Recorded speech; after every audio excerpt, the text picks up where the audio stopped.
భారతదేశానికి సంబంధించి కీలకమైనటువంటి అంశం ఏదైతే తాజాగా జరుగుతున్నటువంటిది విద్యాలయాలు.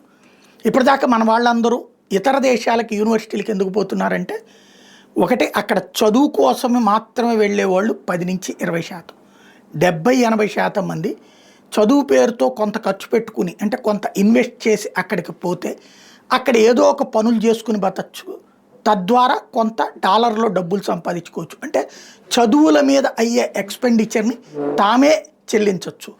ఆ పైన అక్కడ ఒకవేళ పెద్ద ఉద్యోగాలు రాకపోయినా ఇట్లాగే ఏ పిజ్జా సెంటర్లో పనిచేసినా, ఏ షాపింగ్ మాల్లో పనిచేసినా గంటకు $16 అంటే రోజుకు ఒక $200 సంపాదించుకోగలిగితే, నెలకు వచ్చేటప్పటికి $6,000 సంపాదించుకుంటే, 6-8 వేసుకుంటే 4.5 లక్షలు, 5 లక్షల రూపాయలు.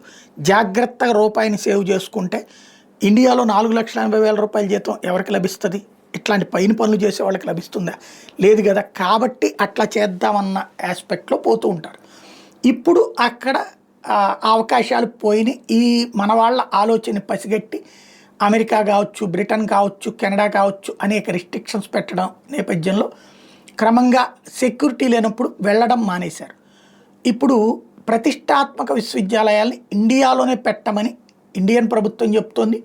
వాళ్ళు కూడా అక్కడ లాసెస్ అవుతాయి ఇండియన్స్ లేకపోతే, కాబట్టి ఇండియాలో పెట్టడానికి ముందుకు వస్తున్నారు.